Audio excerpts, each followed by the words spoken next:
There is a certain kind of optimism that comes with buying new fishing gear at the start of the season. Everything looks good. The rod feels balanced, the reel spins smoothly, the line hasn't seen a single guide yet, and the lures in your box look like they could fool any fish that swims. But after one full season of real use, the picture changes. Some of that gear earns your trust. Some of it lets you down at exactly the wrong moment.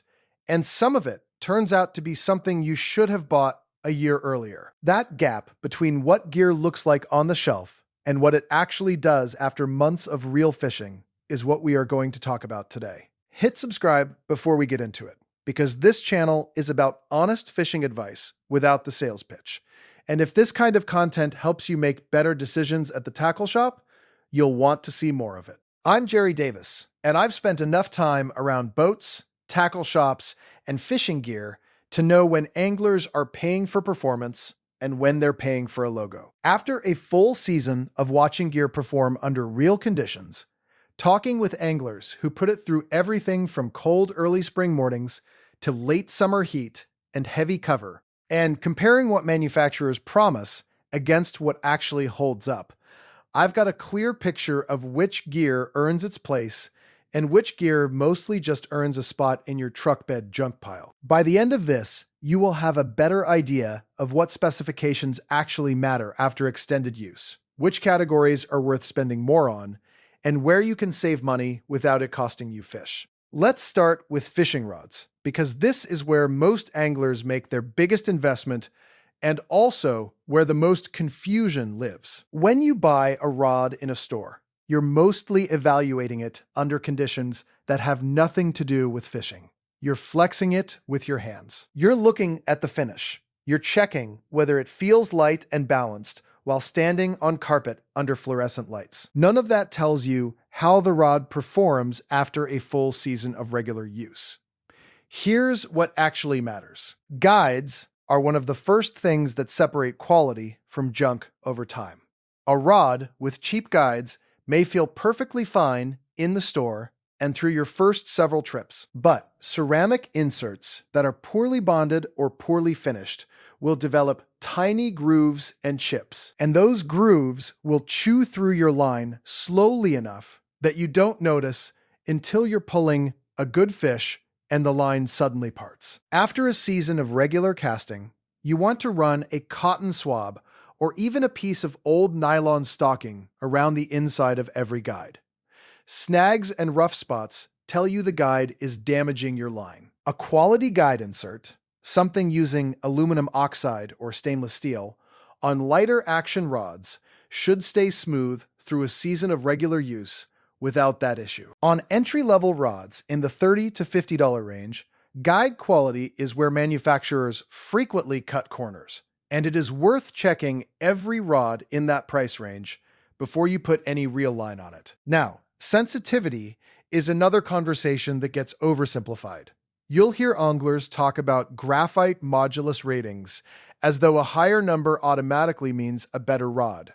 That's not quite the right way to think about it. Higher modulus graphite is lighter and transmits vibration efficiently, which is genuinely useful when you're fishing finesse rigs, drop shots, or bottom contact baits, where feeling a subtle bite is the whole game. But that same stiffness makes high modulus rods more brittle under point pressure, meaning they crack more easily if you drop them, lean them against the boat, or load them at a sharp angle. After a season, the anglers who treat their gear well and fish techniques that reward sensitivity tend to be satisfied with higher-end graphite rods. The anglers who are hard on equipment, who fish from a John boat, who pitch into heavy cover regularly, who transport rods without cases, frequently find that mid-modulus or composite rods survive the season better. It is not that the expensive graphite rod is worse.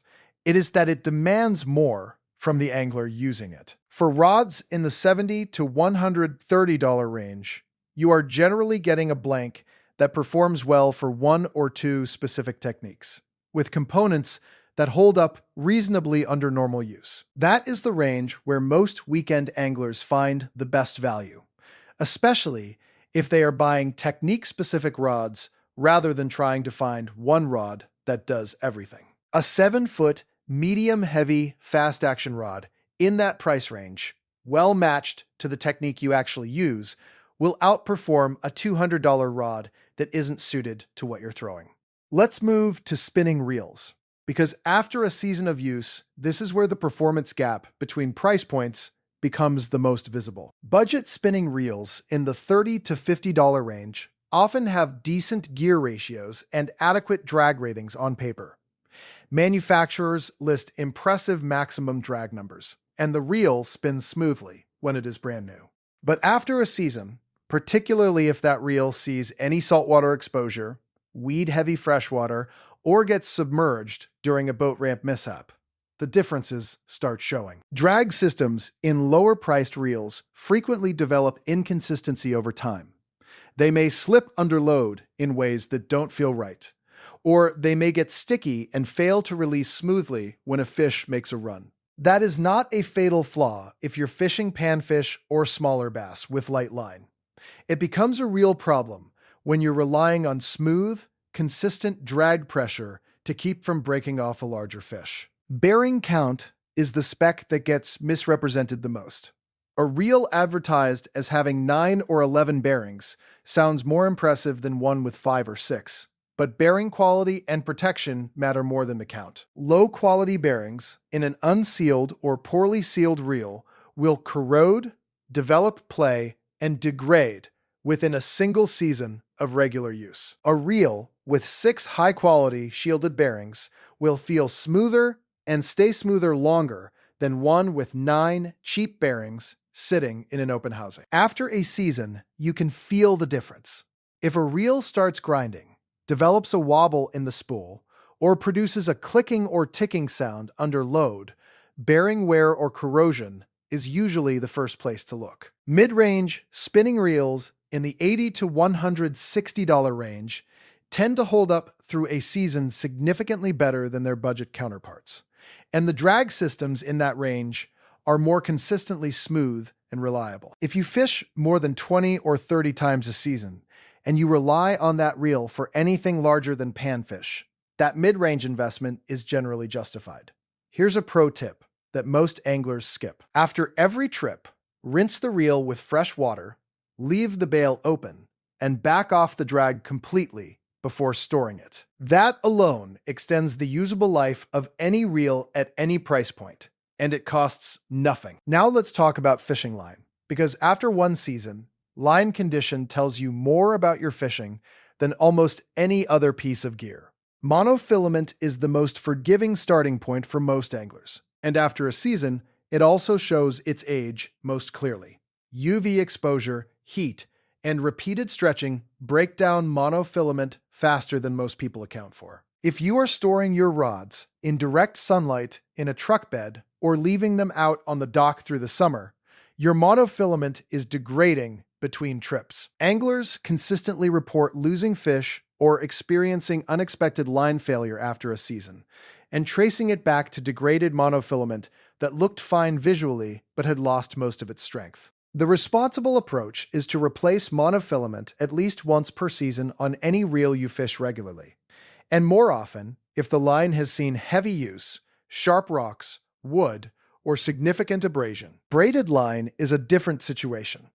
Quality braid from a reputable manufacturer holds up well through a season and often into the next, but it is not immune to damage. Braid frays, where it contacts rough surfaces, develops flat spots under prolonged heavy load, and can collect micro debris in weed-heavy environments that degrades its knot strength over time. The color also fades noticeably, which matters to some anglers and not at all to others. The practical advice is to check the first several feet of braid regularly and cut back to fresh line when you find any fraying, flatness, or obvious wear. That section near the lure takes the most abuse, and freshen it up with a new leader when anything feels off. Fluorocarbon behaves differently from both. It is denser, sinks faster, has less stretch, and has better abrasion resistance than monofilament, which makes it genuinely useful as a leader material for clear water fishing or when fish are targeting baits near the bottom. But fluorocarbon has more memory than monofilament, which means it can develop coil and twist on spinning reels, particularly lighter pound test on smaller spools. After a season, anglers who use fluorocarbon as main line on spinning reels frequently run into manageable loops, wind knots, or line that pops off the spool in coils during a cast. That is not the sign of bad line. It is a sign of fluorocarbon being used in a way that doesn't suit its physical properties. On bait casting setups and as a leader attached to braid, fluorocarbon tends to perform much better over extended use. Here's what most anglers overlook when it comes to line. They replace lures regularly. They clean their reels, they change hooks, but they keep running the same line season after season. Old, compromised line is responsible for more lost fish than most other gear failures combined. It is also the cheapest thing to fix. Now let's look at lures. Because after a season of real use, your tackle box tells a story that the tackle store never will. Hard baits, crankbaits, jerkbaits, topwater plugs take a certain kind of abuse over a season. The split rings corrode and weaken before the hooks do, and hooks dull faster than most anglers account for. After a season, go through your hard baits and pay attention to the split rings first. A corroded split ring can open under load, and you will lose both the fish and the lure. Replace split rings on any hard bait that sees regular use at least once a season, and sharpen or replace treble hooks that show any rust or dull points. A sharp hook is still one of the most underrated performance upgrades in fishing, and a sharp hook on a beat-up old crankbait outperforms a dull hook on a brand new one. Soft plastic baits are where the budget conversation gets genuinely interesting.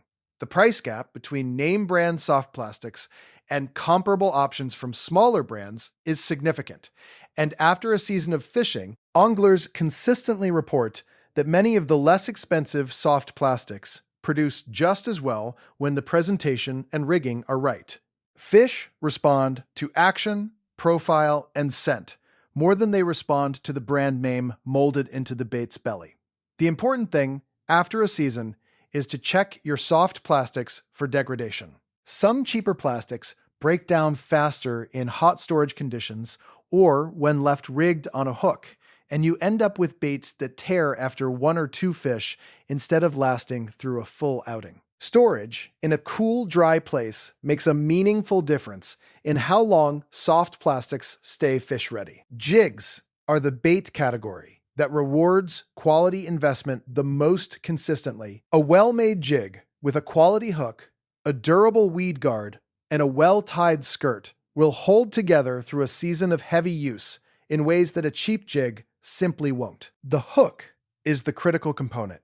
A thin wire, low-quality hook on a jig will bend or dull quickly in rocky or wood-heavy cover, and you will miss fish because of it. When you're fishing a presentation that requires confidence in your hook set, this is where spending a little more actually does help. Let's be honest about something before we wrap this up. Be honest. How many lures are sitting in your tackle box because they looked better to you than they ever did to the fish? After a season, most experienced anglers have identified a core group of baits they actually trust, and it is smaller than it looks. The discipline to fish fewer presentations with more confidence and better technique is worth more than another tray of new lures. One final category that deserves honest attention after a full season of real use is hooks and terminal tackle. Hooks are cheap enough that most anglers hang on to them longer than they should. After a season, check your loose hooks, your jig heads, your drop shot hooks, and your worm hooks for rust, corrosion, and point sharpness. A hook that has sat in a damp tackle box or been exposed to salt water and not rinsed develops surface rust that compromises both the point and the wire strength. Running your thumbnail across the point of a hook takes 2 seconds and tells you immediately whether it's worth tying on. If it drags instead of catching, that hook needs to either be sharpened or replaced. This is the detail that makes the biggest difference, and the one most anglers skip because hooks feel like a minor thing until they're staring at a fish that got off. Let me know in the comments what piece of gear surprised you after a season of real use, whether it held up better than expected or let you down when you needed it most. That kind of feedback